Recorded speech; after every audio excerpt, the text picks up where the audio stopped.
clase de traumatismo genitourinario.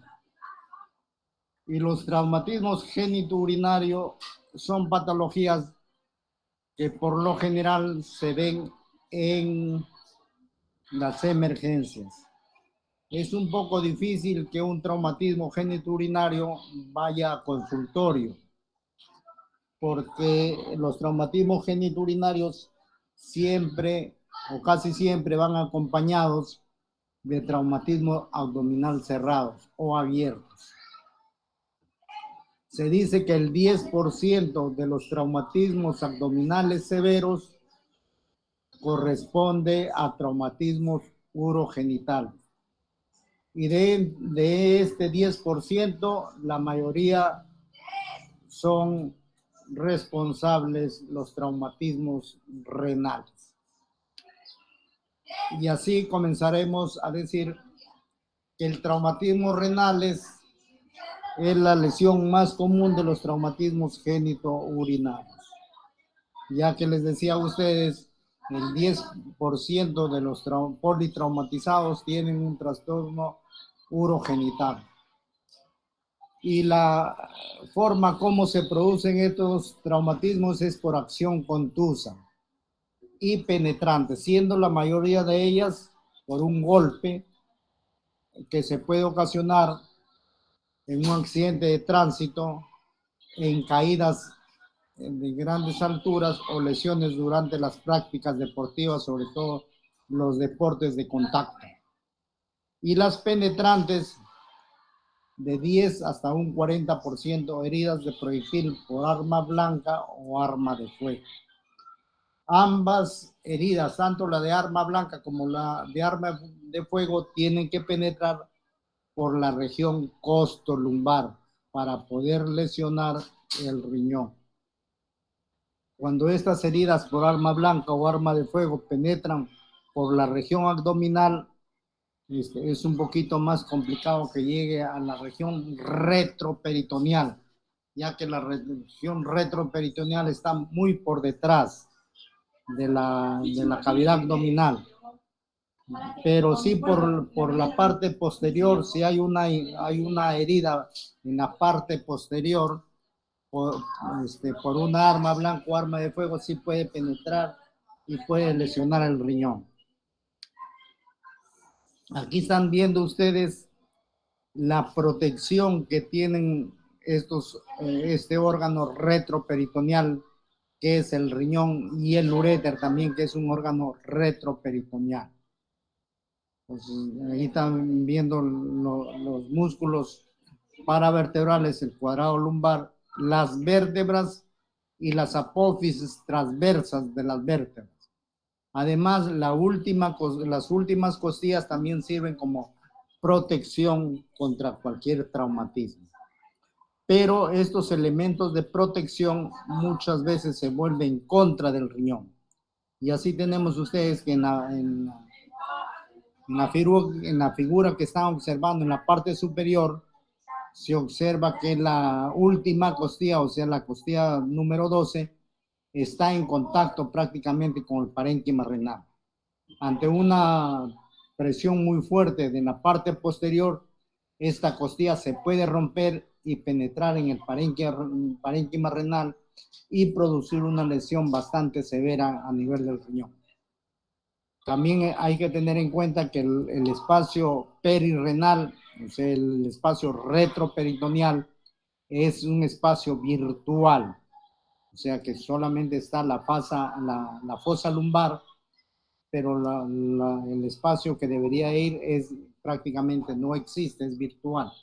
Cuando se hace real este espacio, cuando es ocupado por sangre, a eso se llama traumatismo con sangrado, o puede ser por pus, cuando hay un absceso retroperitoneal, un absceso renal o perirrenal. Los traumatismos renales, cualquiera de estas zonas que están aquí, por ejemplo, la cápsula propia del riñón, el parénquima renal, la cápsula de Gerota o el pedículo renal, cualquiera de estas partes, de estas 4 partes que hemos mencionado, que se lesionen, cualquiera de ellas se llama traumatismo renal. Por ejemplo, si yo tengo una ruptura de la cápsula de Gerota, a eso se le llama traumatismo renal. Si el pedículo se lesiona, el pedículo vascular renal, a eso también se llama traumatismo renal. De igual manera, el parénquima renal y la cápsula propia del riñón.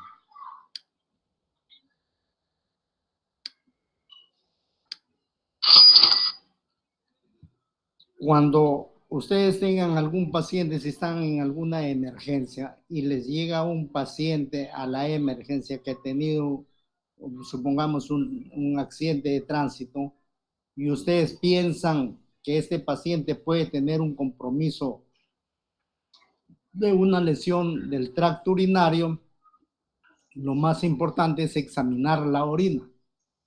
Y en la orina puede ser un examen de laboratorio, un examen completo de orina, o puede ser la visualización de la orina. Cuando existe hematuria macroscópica, esto significa que hay más de 100 hematíes por campo, y eso es visible al ojo del observador. Pero cuando la hematuria es microscópica, menor de 100 hematíes por campo, no va a ser visible. Por lo tanto, ahí recurrimos a la ayuda del laboratorio. Se dice que hay una hematuria microscópica cuando hay más de 3 hematíes por campo, hasta 100 hematíes por campo en un microscopio de alto poder de 400 de resolución.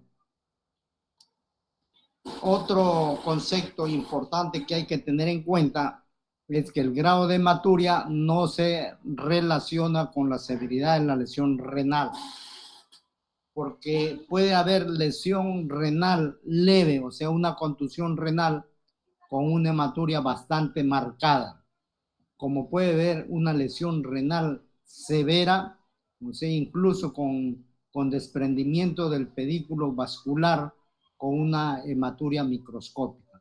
Por eso no se confíen ustedes con respecto a la hematuria. La hematuria no nos va a indicar el grado de severidad del compromiso renal.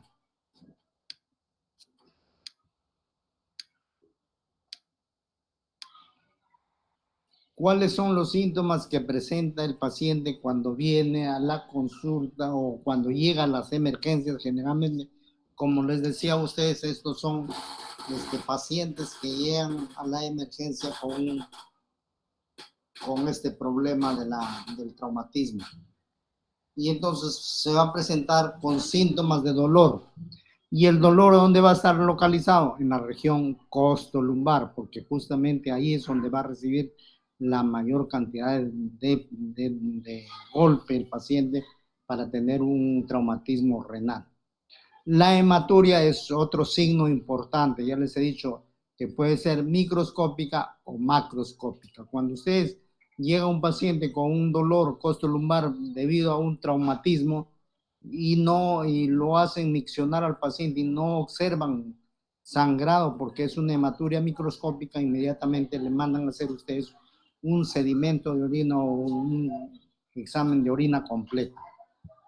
También puede haber distensión abdominal, o sea, a veces el traumatismo hace que exista en forma refleja un hilio paralítico en la cual hay un abombamiento en la región abdominal. Y también puede haber náuseas y vómitos como reflejo vago-vagal. Y los signos, si el traumatismo es bastante severo y hay compromiso del parénquima renal o compromiso del pedículo vascular, el paciente puede llegar chocado, en shock. ¿Y cómo ustedes califican a un paciente que está en shock? Cuando tiene aumento de la frecuencia cardíaca y disminución de la presión arterial. Entonces eso nos indica que el paciente tiene taquicardia e hipotensión. Esos son signos de un problema de shock. También hay que examinar si estamos pensando nosotros en que puede el paciente tener un traumatismo renal, hay que examinar la región costolumbar. Y en la región costolumbar puede haber cambio de coloración de la piel o puede haber equimosis en ese sector donde el paciente ha recibido el golpe. También tenemos nosotros que examinar las costillas, sobre todo las últimas costillas, y vemos si estas costillas han sido fracturadas o no. Pero esta maniobra hay que hacerla con mucho cuidado, porque ustedes han visto que si la fractura de la última costilla está fracturada, a la hora de presionar la última costilla fracturada podemos producir mayor lesión a nivel del riñón. Masa palpable. Esto significa que el hematoma es tan grande que ya hay una masa que incluso la podemos palpar por región abdominal. El abdomen distendido puede ser por dos causas, por el mismo hematoma o por el hilio paralítico que se produce en pacientes que tienen traumatismo renal severo. Si tomamos nuestro estetoscopio y auscultamos el abdomen, va a haber silencio abdominal. Quiere decir que no van a haber ruidos hidroaéreos. Dentro de los datos del laboratorio que nos podemos nosotros ayudar para confirmar este diagnóstico, está la hematuria macroscópica o microscópica. En la macroscópica ya no tienen problemas ustedes, porque observan la orina y ven el cambio de coloración de la orina. Pero si no ven cambio de coloración en la orina, tendrían que hacerle un análisis de examen completo de orina para ver si hay una hematuria microscópica. Otro examen importante que hay que tomar el paciente apenas llega un politraumatizado a la emergencia es el hematocrito. Que el hematocrito nos sirve porque muchas veces el paciente llega con hematocrito normal, pero mientras está en emergencia sigue sangrando y ese hematocrito va a disminuir progresivamente. Por eso es que el hematocrito nos indica si hay sangrado o no, aparte de la ecografía que le sacamos al paciente. Y vamos viendo la colección de sangre que se acumula a nivel del retroperitoneo.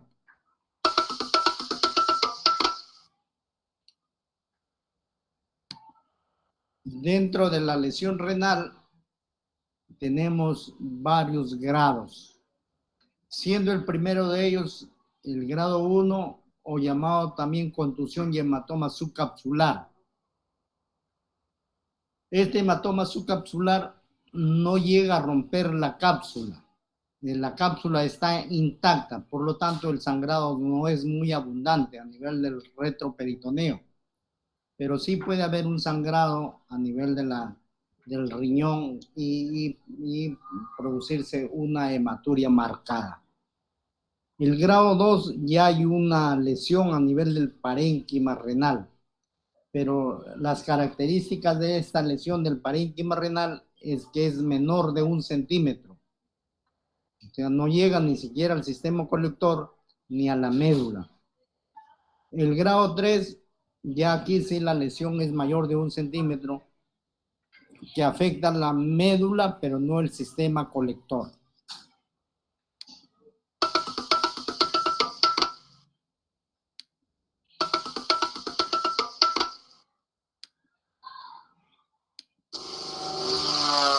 El grado 4, como ustedes están viendo en el esquema, ya es una lesión que compromete el sistema colector. Ya llegó hasta la pelvis renal. Además, están viendo ustedes el hematoma que está ya ocupando el retroperitoneo, que es un espacio virtual y se vuelve real cuando se llena de sangre.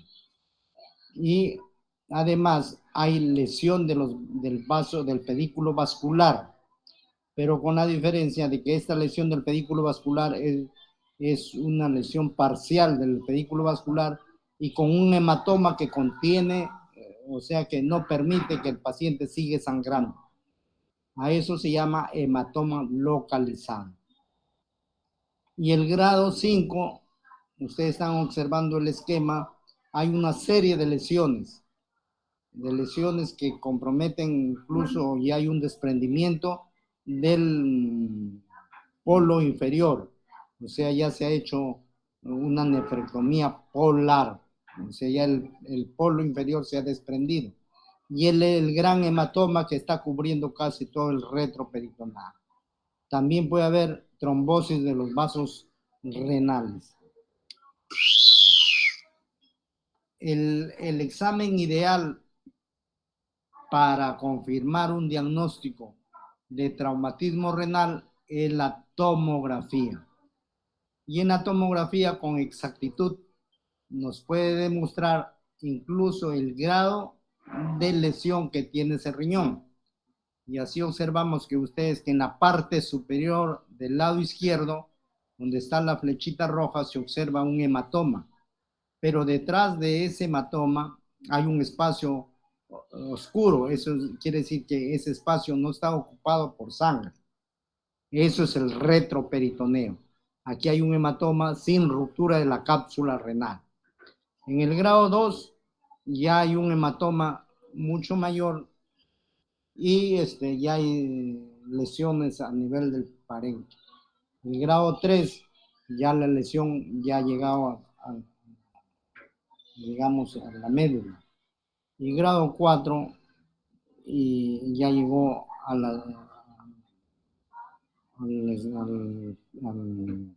la pelvis renal. No todos los pacientes que llegan a la emergencia por un traumatismo renal se le tiene que hacer un estudio radiográfico completo. ¿En qué casos nosotros hacemos un estudio radiográfico completo?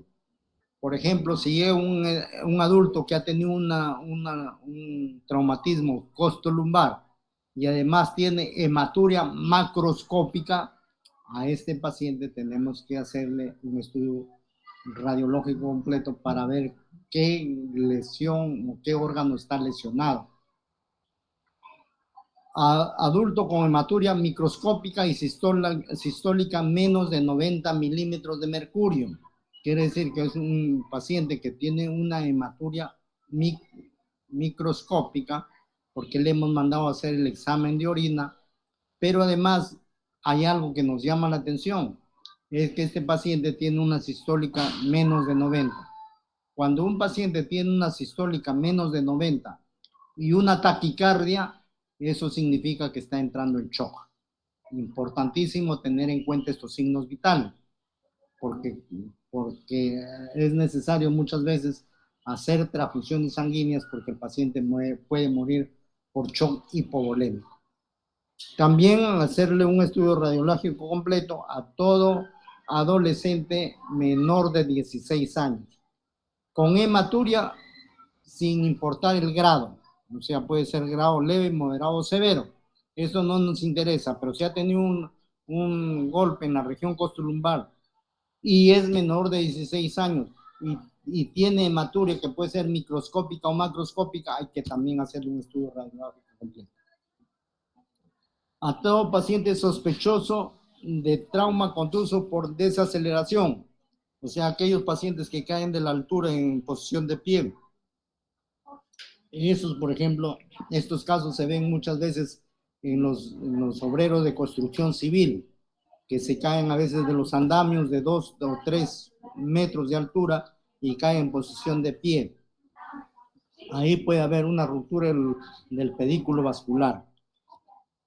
Toda lesión penetrante aún sin hematuria, o sea, si el paciente viene con el antecedente que ha sido agredido por arma blanca o arma de fuego en la región costolumbar, así el paciente no tenga hematuria, hay que hacerle un estudio radiográfico completo. Toda lesión penetrante aún sin hematuria, ya hemos visto eso, cualquier lesión a nivel de la región costolumbar, pero que sea por arma blanca o arma de fuego. El estudio de elección para determinar o diagnosticar o confirmar el diagnóstico presuntivo de una lesión renal es la tomografía axial computarizada. con contraste. Pero si por alguna razón el paciente es llevado a sala de operaciones, supongamos por un traumatismo abdominal que el cirujano quiere ingresar porque de repente sospecha que hay una lesión de vísceras abdominales, entonces puede ingresar el paciente. Pero siempre hay que hacer una urografía excretora con un disparo de 10 a los 10 minutos de 2 miligramos kilo de contraste en el transoperatorio. Porque ¿qué pasaría si el cirujano al estar examinando el abdomen se va hacia la región retroperitoneal y encuentra un hematoma y se le da por querer extirpar ese riñón que ya lo ve un poco lesionado, y si el paciente es monorreno, ya lo deja en insuficiencia renal, lo deja anéfrico, sin riñones. Por eso es importante hacer ese examen. Existen en el tratamiento del traumatismo renal las medidas de emergencia y en qué casos tenemos nosotros medidas de emergencia. En una lesión contusa, donde hay una contusión, pero la lesión es menor, o sea, hay solamente una contusión sin ruptura de la cápsula, un hematoma subcapsular sin ruptura de cápsula. Eso requiere manejo conservador. ¿Y qué consiste el manejo conservador? En reposo absoluto. ¿Qué significa reposo absoluto? Que el paciente hay que tenerlo las 24 horas del día en cama, e incluso para hacer sus necesidades tiene que ser ayudado por la auxiliar dentro en su propia cama. No se le permite ni que vaya al baño el paciente. ¿En qué casos se hace intervención quirúrgica? Cuando hay sangrado persistente. ¿Y cómo sabemos nosotros que hay un sangrado persistente? Por la ecografía. El paciente llega con un sangrado, por decirle, 20 centímetros cúbicos o 50 centímetros cúbicos en el retroperitoneo. Y a las 2 horas le volvemos a hacer una ecografía y encontramos unos 300 centímetros cúbicos de orina, de sangre. Quiere decir que hay un sangrado persistente.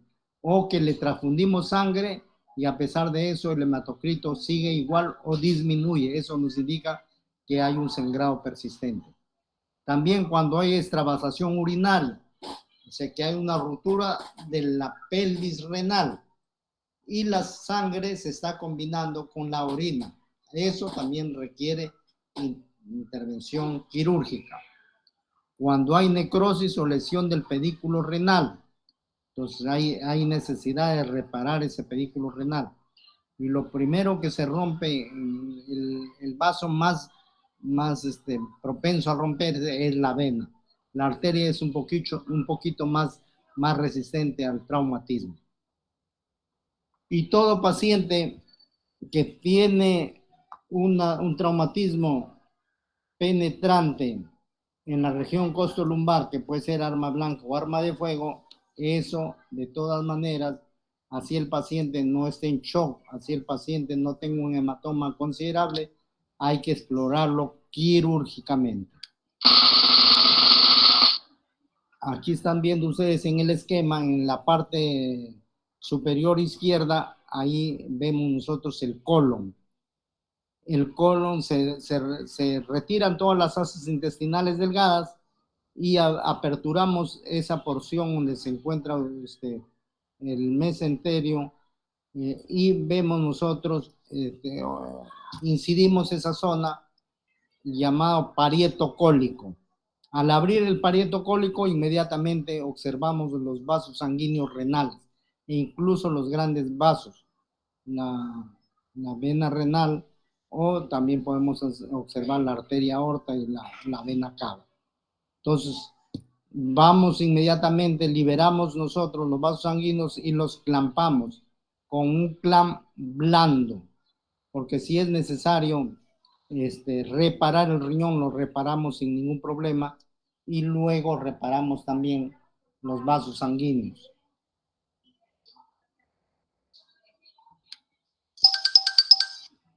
¿Cuáles son las complicaciones que tiene la lesión renal, o sea, el traumatismo renal?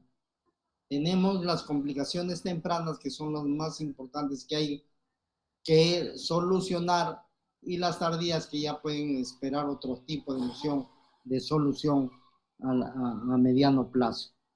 Entonces, las tempranas, la hemorragia. Ya hemos dicho que hay que impedir o hay que evitar que el paciente entre en shock hipovolémico.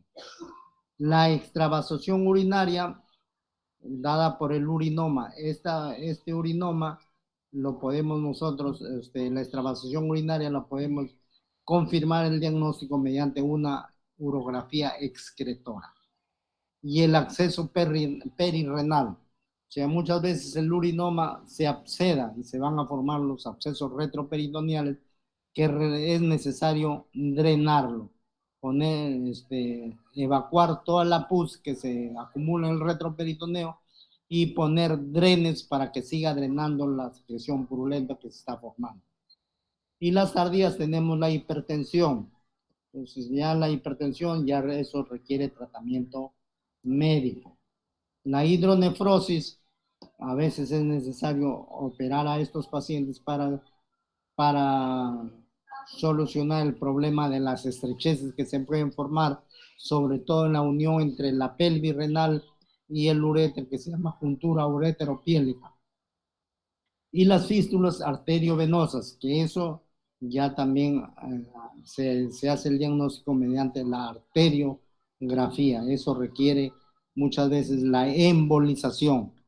La embolización, que lo hacen los radiólogos intervencionistas, y digamos, anulan la comunicación entre las arterias y la vena, que está formando una fístula arteriovenosa.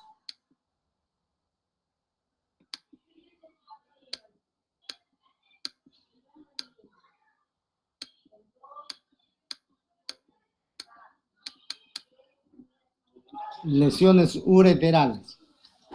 Otra parte del tracto urinario que se puede lesionar son los uréteres. Pero los uréteres son poco de lesionarse por una acción externa. Porque ustedes han visto que los uréteres son netamente retroperitoneales. Entonces, para que un traumatismo abdominal por vía anterior lesione los uréteres, tendría que ser un traumatismo bastante severo para llegar a lesionar el uréter. Primero lesionan los órganos intraabdominales antes que llegara a lesionar el uréter. De ahí que por lesión externa, el uréter solamente un 4% de lesiones por acción externa pueden ser lesionados el uréter. La mayor cantidad de lesiones del uréter es por cirugía, y sobre todo la histerectomía. Hasta un 54% de pacientes que tienen traumatismo ureteral es producido por cirugía. ¿Y por qué se lesiona en acto quirúrgico el uréter? Porque el ginecólogo, a la hora de ligar el pedículo vascular uterino, puede introducir la pinza del clampaje del pedículo vascular un poquito más profunda y clampar también el uréter, seccionarlo y ligarlo. ¿Por qué? Porque el uréter pasa a 1 centímetro del pedículo vascular uterino. De ahí que el ginecólogo tenga mucho cuidado a la hora de hacer la ligadura del pedículo vascular uterino. También puede lesionarse el uréter mediante la lesión laparoscópica, sobre todo en lisis electroquirúrgica en pacientes con endometriosis. Y también la ureteroscopía, o sea, cuando uno introduce un aparato que se llama ureterorenoscopio a través del uréter para extraer sobre todo cálculos, puede lesionar el uréter y producir una ruptura ureteral. Ya hemos visto que la etiología de la ruptura ureteral, procedimientos quirúrgicos pélvicos y también heridas por armas de fuego. Accidentes con desaceleración rápida, o sea, aquellos pacientes que se caen de grandes alturas. Y la manipulación endoscópica con canastilla para la extracción de cálculos ureterales. ¿Cuáles son los síntomas que presentan los pacientes en general, sobre todo las pacientes? Porque como ya hemos visto, la causa más importante o la mayor frecuencia de pacientes con ruptura ureteral son aquellas sometidas a histerectomía. Y así tenemos que estas pacientes sometidas a histerectomía van a presentar fiebre, dolor en flanco y cuadrante inferior. Además, ilio paralítico, o sea, cuando uno ausculta a estos pacientes que han sido sometidos a histerectomía el día anterior o 2 días antes, va a encontrar ilio paralítico y son pacientes que presentan náuseas y vómitos como parte de la complicación de la ligadura ureteral. Los signos, tenemos la hidronefrosis aguda. Quiere decir que la paciente ingresó, por eso es importante que a las pacientes que van a ser sometidas a histerectomía, por lo menos hay que pedirle una ecografía previa a la intervención quirúrgica para ver si la paciente no tiene algún caso de hidronefrosis o su pelvis renal es normal. Si la pelvis renal es normal y al día siguiente, después de la operación, presenta dolor postolumbar y le mandamos a hacer una ecografía y encontramos hidronefrosis, es muy probable que haya habido compromiso de lesión del ureter. Dolor grave en el costado, o sea, el dolor en la región costolumbar. También va a haber dolor abdominal y náuseas y vómitos. Pero si la orina pasa a la cavidad peritoneal, van a haber signos y síntomas de peritonitis aguda de tipo química, porque la orina es una sustancia irritante, una peritonitis química va a haber. Los datos radiológicos, el examen ideal para el diagnóstico de ruptura ureteral es la urografía excretora. También se puede pedir una placa de abdomen simple. La uretrografía retrógrada casi no la solicitamos porque no nos da un diagnóstico muy certero de la ruptura ureteral.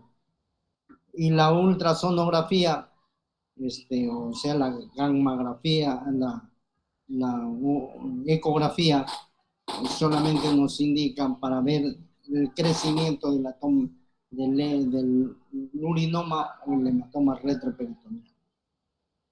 Y exploración con radiolúcidos, o sea, la mamografía renal también se podría pedir en estos pacientes. Las lesiones ureterales, ¿cómo se hace el diagnóstico? En primer término, sospechar de la ruptura del uréter, sobre todo en aquellas mujeres que han sido sometidas a histerectomía y en la cual el útero es mioma uterino, porque generalmente estas pacientes presentan miomas uterinos, son demasiado desarrollados. Entonces, en esos casos, a la hora de ligar el pedículo vascular puede lesionar también el uréter. Reconocimiento intraoperatorio, o sea, el mismo ginecólogo muchas veces se da cuenta que ha lesionado el uréter cuando ve la presencia de líquido a nivel de la zona operatoria. El estudios de imágenes, ¿cuáles son los que tenemos que pedir? En primer término, la urografía excretora. Para la lesión ureteral, la urografía excretora. Pero también se puede pedir tomografía axial computarizada y la pielografía anterógrada o retrógrada. Aquí estamos viendo lesiones ureterales, sobre todo, por ejemplo, en la parte superior derecha, ahí donde está la flecha, se observa en la parte superior la pelvis renal, se observa el uréter, hasta donde está la flecha que hay una extravasación de la sustancia de contraste. Eso nos indica que hay una ruptura ureteral. Más abajo de la mancha blanca que ustedes ven, no se observa uréter. En el lado izquierdo no hay ningún problema porque el uréter está normal. En el lado derecho está normal. Aquí, por ejemplo, la imagen más representativa es la de que está al lado derecho. Y donde están las flechas, observamos una mancha, que es la salida del contraste del uréter. Pero también observamos uréter distal, que ya está incluso llegando a la vejiga. El uréter ya está en la sustancia de contraste llegando a la vejiga a través de su uréter. Eso significa que hay una ruptura parcial, porque parte de la sustancia del contraste se escapa al retroperitoneo y parte de la sustancia de contraste llega hasta la vejiga. El diagnóstico diferencial que tenemos que hacer en pacientes que son sometidas a histerectomía, al día siguiente van a presentar dolor postolumbar y un dolor, puede ser tipo cólico también. Entonces vamos a ver cómo hacemos el diagnóstico diferencial con la obstrucción intestinal y peritonitis postoperatoria. Toda paciente algunas pacientes que son sometidas a histerectomía pueden tener estas complicaciones de obstrucción intestinal y peritonitis química. ¿Qué va a presentar la paciente con obstrucción intestinal y peritonitis química postoperatoria? Va a tener fiebre, va a tener un abdomen agudo, incluso con una rigidez abdominal y abdomen en tabla, puede haber náuseas y vómitos, pero ¿qué nos hace el diagnóstico diferencial? La urografía excretora. En estas pacientes que tienen el problema peritoneal, la urografía excretora sale normal porque no hay ruptura del uréter. En infección de la herida operatoria, generalmente el dolor y los síntomas que se presentan son un poco más tardíos, porque la infección de la herida operatoria por lo general no es al día siguiente, sino después de 2 o 3 días. ¿Y qué va a tener la paciente en su herida operatoria? Una hipersensibilidad localizada. Va a haber fiebre y va a haber ilioparalítico. Y con la pielonefritis aguda nos hace el diagnóstico, la urografía excretora nos hace el diagnóstico diferencial. En la urografía no hay proceso obstructivo. ¿Cuáles son las complicaciones? La estrechez del uréter, la hidronefrosis y el urinoma retroperitoneal. O sea, toda la sustancia en la orina se ha ido al retroperitoneo y se va a ver una colección de orina, a veces con sangre o con pus. Y el diagnóstico diferencial con la pielonefritis, en la cual la urografía se encuentra prácticamente normal, y la lesión del riñón a nivel del proceso infeccioso. ¿Cómo se manejan las lesiones ureterales? Depende de la localización de la lesión. Hay lesiones ureterales inferiores, medias y superiores. ¿Qué hacemos nosotros cuando tenemos un paciente o una paciente con lesión ureteral inferior? O sea, que está cerca a la vejiga. Si está cerca a la vejiga, ha habido una ruptura del uréter cerca de la vejiga, nosotros localizamos el uréter distal y lo reimplantamos en la vejiga. Eso se llama reimplante vesical. Si no nos alcanza el uréter para hacer el reimplante, jalamos nuestro uréter y lo fijamos, jalamos nuestra vejiga y la fijamos al psoas. A eso se llama vejiga zoica. A la hora de jalar la vejiga y fijarla al psoas, ya nos alcanza el uréter para poder hacer el reimplante.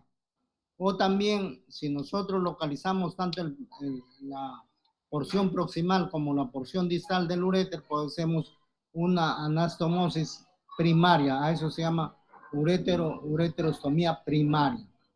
O si no nos alcanza o no encontramos la porción distal, nos vamos nosotros con el uréter, lo reimplantamos en el otro uréter, en el uréter sano. Las lesiones del uréter medio se puede hacer una ureterostomía primaria o también llevar el uréter hacia el otro extremo. Y en lesiones del uréter superior, igual la ureterostomía primaria, autotrasplante renal. Quiere decir que sacamos nuestro riñón de la fosa lumbar y lo llevamos a fosa ilíaca. Al estar en fosa ilíaca, ya los vasos sanguíneos nos alcanzan para anastomosarlos con los vasos ilíacos. Y reemplazo del uréter, que se puede hacer un neouréter con intestino delgado.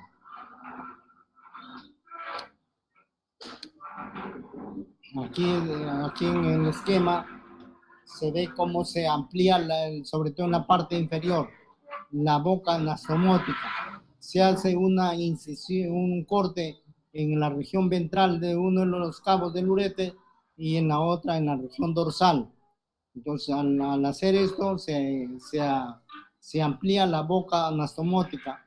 Y en la figura D ya hemos visto que la parte de la anastomosis es mucho más ancha que los cabos de los uréteres.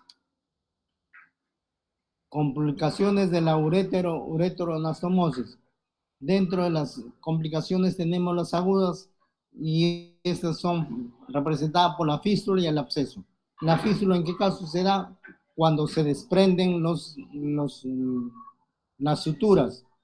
Y el absceso, si hay filtración de la orina hacia la región retroperitoneal, se puede infectar y va a producir abscesos. Y las crónicas, ya eso es una complicación tardía, sobre todo en aquellos pacientes que no se ha hecho la técnica de ampliación de anastomosis, pueden presentar estrecheces a nivel de las suturas de la anastomosis. Lesiones vesicales. Dentro de las lesiones de la vejiga, nosotros tenemos que representa el 2% de los traumatismos abdominales que requieren cirugía. Y hemos visto que el 10% de los traumatismos abdominales severos tienen algún compromiso urogenital. De este 10%, el 2% es una lesión a nivel vesical. Pueden ser las lesiones de la vejiga cerradas y penetrantes.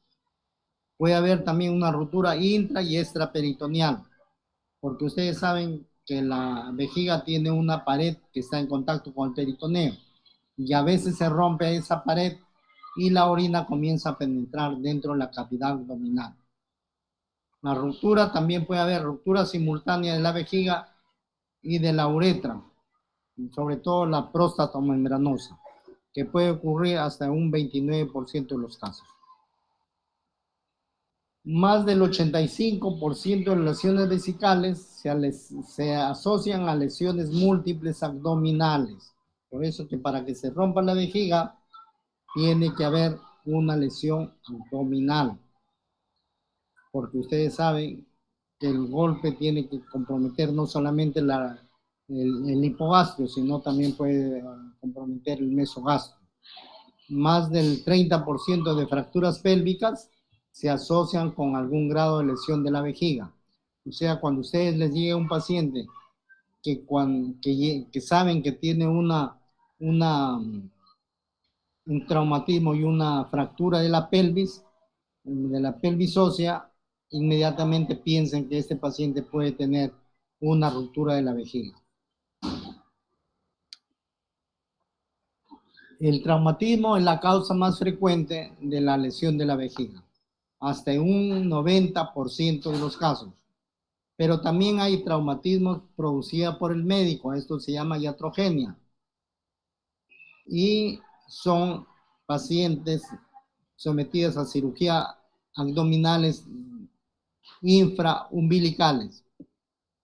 Cirugía abdominal o pélvica, el 85%, sobre todo aquellas pacientes que son sometidas a histerectomía o pacientes que han dado también parto por cesárea. A veces, muchas veces en la cesárea se lesiona también la vejiga. Las ginecológicas son las más frecuentes, hasta un 31%. Las urológicas, hasta un 39%. Cirugía general también son responsables de la ruptura de la vejiga. Y en casos de cirugía vaginal anterior, sobre todo en pacientes que son sometidas a cura de la incontinencia urinaria por vía vaginal, se puede lesionar hasta un 9%. Y lesiones laparoscópicas hasta un 6%. Los factores de riesgo para que se rompa una vejiga es la combinación de ingesta de líquido, en este caso ingesta de licor, y conducir vehículos motorizados en estado de ebriedad. Entonces, ¿cuándo se rompe una vejiga? Cuando está llena. Cuando está vacía es un poco más complicado de romperse. ¿Y en qué casos está llena? Cuando el paciente ingiere líquido. ¿Y cuándo ingiere líquido? Cuando ingiere licor. Algunas personas ingieren licor y manejan vehículos motorizados. Y muchos de ellos se jactan y dicen, yo manejo mejor cuando estoy mareado que cuando estoy sano. Eso significa que no mide el peligro, no es que maneje mejor, sino que no mide el peligro. Porque cuando uno ingiere licor, los reflejos están disminuidos. Muchos pacientes tienen la suerte de no chocarse cuando están ingiriendo licor, pero a veces los reflejos son disminuidos. Y la causa más frecuente de los accidentes de tránsito generalmente es conducción de vehículos en estado de ebriedad. Cuando una mujer ha sido sometida a cirugía de incontinencia, se incrementa 4 veces el riesgo de ruptura de la vejiga. La clasificación de las lesiones puede ser grado 1, donde hay un hematoma intramural, o sea, en cualquiera de las 3 capas de la vejiga, la mucosa muscular ulcerosa, o laceración parcial de la pared, cuando se ha roto la pared, pero no completamente. Laceración de la vejiga menor de 2 centímetros extraperitoneal es grado 2, o sea, cuando la pared se ha roto completamente las 3 capas, pero no está en contacto con el peritoneo, eso es grado 2.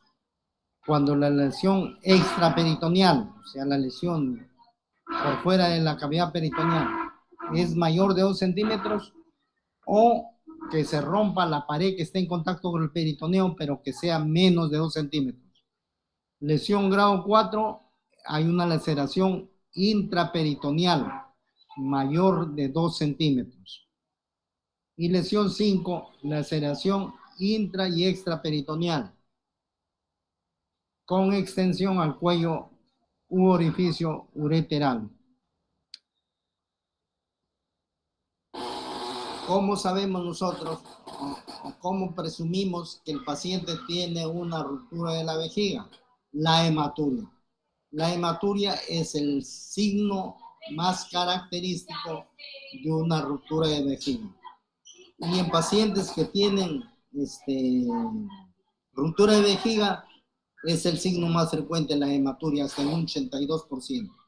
Pero también puede haber dolor abdominal en el 62%. Otros síntomas que se pueden presentar en pacientes con ruptura de vejiga es la imposibilidad de miccionar. El paciente tiene todos los deseos de miccionar, pero no lo puede hacer porque por más que puje, la orina no sale hacia el exterior. Hematomas en la región suprapúbica, eso nos puede indicar que existe una ruptura de la vejiga. Y también en varones, la hematuria peritoneo escrotal por extravasación, un hematoma peritoneo escrotal. La hematuria macroscópica, hay que tener en cuenta que la presencia de hematuria macroscópica indica un traumatismo urológico. pero no el grado de severidad de la lesión. Solamente nos indica que hay un traumatismo urológico. Una ruptura de vejiga traumática se relaciona estrechamente con la combinación de fractura de la pelvis. Entonces, cuando ustedes tengan un paciente que llega con una fractura de la pelvis, piensen que este paciente puede tener también una ruptura de la vejiga. Cuando hay fractura de pelvis y hematuria macroscópica, eso nos hace que nosotros seamos más prudentes y le pidamos una cistografía, porque la cistografía es el examen ideal para hacer el diagnóstico de ruptura de la vejiga. Cuando hay sangre en el meato, o sea, o hay uretrorragia, o sea, sangre pura sin orina a nivel de la uretra, del meato uretral, o sea, la salida de la uretra hacia el exterior, eso es indicativo que hay una lesión uretral. Una orina muy transparente en un paciente sin fracturas pélvicas prácticamente nos indica que no existe traumatismo o ruptura de la vejiga.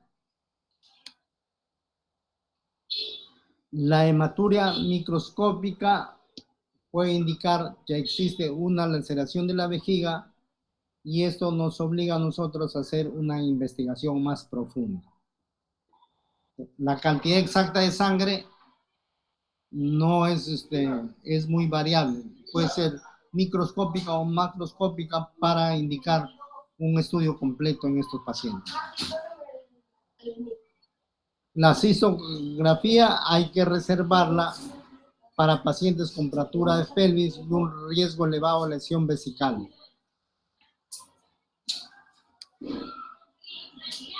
La cistografía, ya sabemos que la cistografía es un estudio contrastado de la vejiga y es el procedimiento estándar para el diagnóstico de ruptura de la vejiga y tiene una exactitud hasta del 100% para identificar ruptura vesical. Pero cuando uno está sospechando de una ruptura vesical, en la orden que pide para la cistografía, tenemos que poner que queremos nosotros hacer el diagnóstico de una ruptura vesical, porque el radiólogo tiene que hacer una serie de placas en vacío, en vejiga llena y post vaciado y en determinadas posiciones. Si hay sospecha de lesión uretral, hay que hacer una uretrografía. Cuando la lesión es intraperitoneal, cuando ingresa la sustancia de contraste hacia la vejiga, también esta sustancia de contraste se va a ir a la cavidad peritoneal. Y en la cavidad peritoneal vamos a nosotros ver el dibujo de las asas intestinales cuando se le toma la placa de abdomen simple a este paciente. La ruptura extraperitoneal va a haber un signo que se llama el signo en flama o en llama, fuera de los límites de la pelvis ósea. La cistografía por tomografía tiene una sensibilidad del 95% y una especificidad del 100%. La urografía intravenosa detecta el 15% de las lesiones vesicales. De ahí que no es muy importante pedir urografía intravenosa para hacer el diagnóstico de una lesión de la vejiga, porque solamente diagnostica el 15% de las lesiones vesicales. La citoscopía tampoco no es un examen rutinario en paciente que se sospecha de ruptura de la vejiga. Solamente lo utilizamos para hacer el diagnóstico de un traumatismo iatrogénico en una paciente que ha sido sometida a histerectomía o ha sido sometida a histerectomía o cesárea. Entonces, si el ginecólogo está sospechando que ha roto la vejiga, en esos casos sí hacemos una citoscopía. La ruptura extraperitoneal, o sea, por fuera de los límites del peritoneo, ¿Cómo se trata? Mediante un sondaje vesical. Pero la sonda se coloca a través de la uretra, pero sin forzar la colocación de la sonda. Pero si hay ruptura que afecte el cuello, la vejiga o el trígono, hay que hacer un drenaje percutáneo, o sea, colocar una sonda suprapúbica, eso se llama talla vesical. Cuando hay una ruptura intraperitoneal o un traumatismo penetrante, requiere exploración quirúrgica y reparación.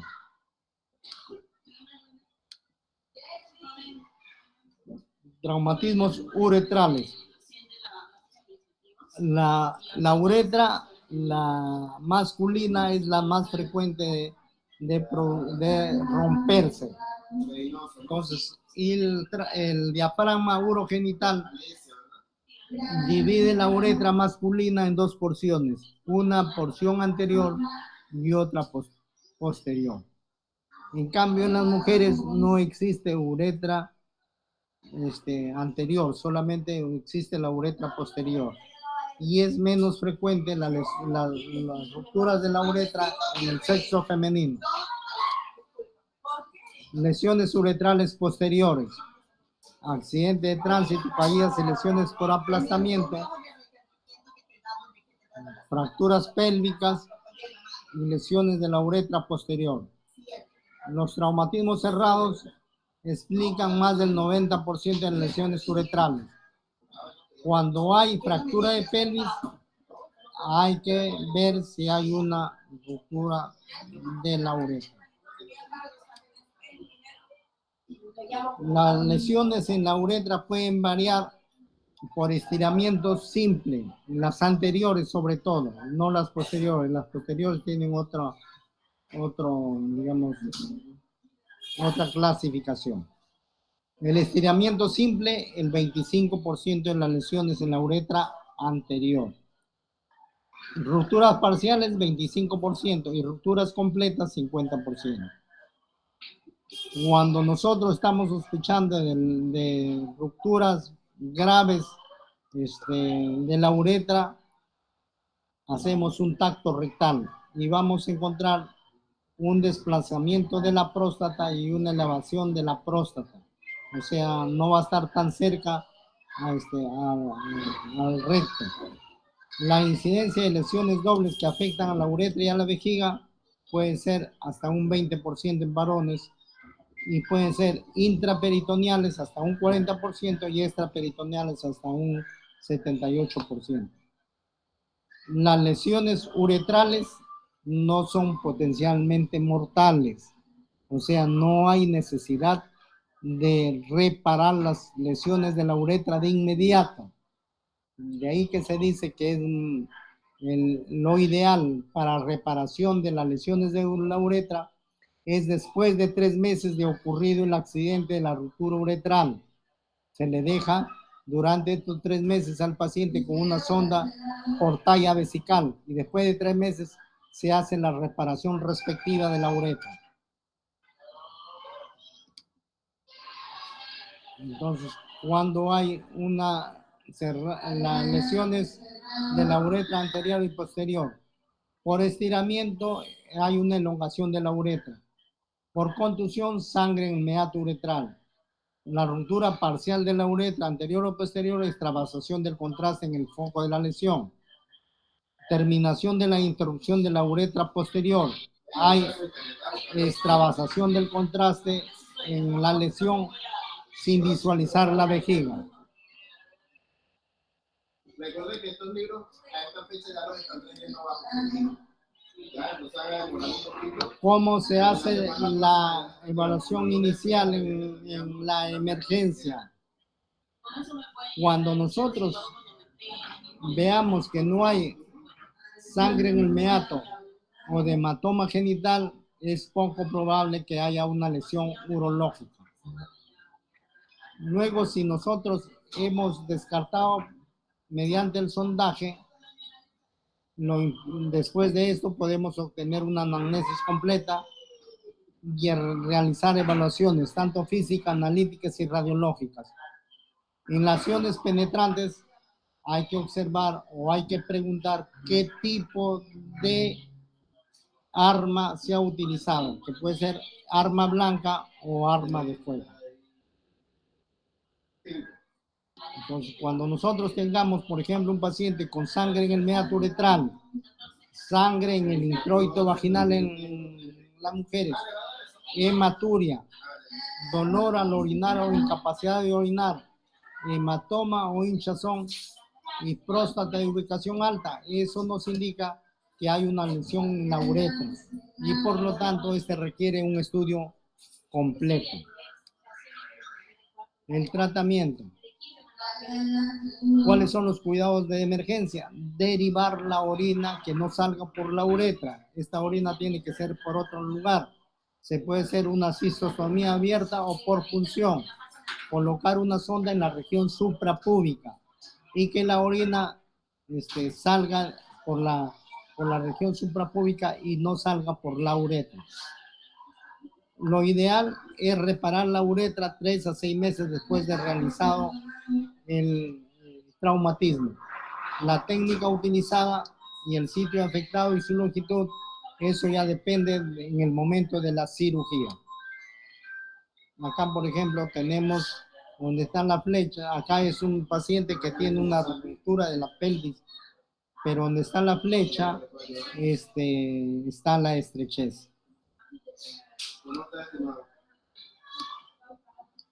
La uretra posterior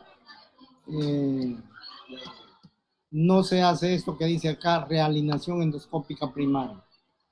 Lo ideal es la uretroplastia. La cirugía de uretra se llama uretroplastia, que se realiza 3 meses después de ocurrido el accidente o la ruptura de la uretra. Es la técnica más usada. Pero también se puede hacer, por ejemplo, después de un traumatismo, el paciente queda con una estrechez. Se puede hacer, si logra penetrar el uretrótomo, se puede hacer por vía endoscópica, con una cuchilla que se mete a través de la uretra y se corta, se hace unos cortes sagittales.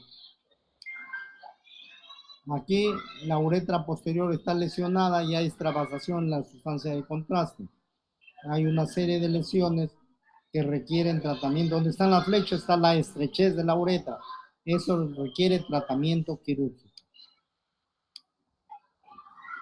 Lesión de uretra en mujeres. La uretra femenina es una uretra que su abordaje es mucho más sencillo porque es por vía vaginal. Además, la uretra tiene una distancia muy corta de 3, máximo 5 centímetros de largo tiene estas uretras en las mujeres. ¿Cuáles son las complicaciones de la uretra en varones? Doctor, Complicaciones. buenas tardes, disculpe que le interrumpa. Ahora a las 2 de la tarde tenemos la siguiente teoría. Ya ahí ahorita terminamos. Ok, gracias. Impotencia, hay eyacuulación, incontinencia y estenosis. Traumatismos genitales es poco frecuente. Tenemos cerrados como esto, un hematoma. También esto sí es lo que se va a encontrar con más frecuencia, el cierre, la cremallera en el prepucio redundante de un niño pequeño. La ruptura o fractura del pene cuando está en estado de erección. Traumatismo cerrado del escroto, vamos a tener una contusión en el testículo, laceración o ruptura de la albuginia, avulsión o pérdida completa del testículo. La evaluación se hace a través de la ecografía escrotal. Y la ecografía escrotal nos puede dar hematoma de las capas del escroto, colecciones hematocele e hidrocele, tanto en el a nivel de la bolsa escrotal, contusión testicular, hematoma intratesticular y por último epidimitis y hematomas del cordón espermático.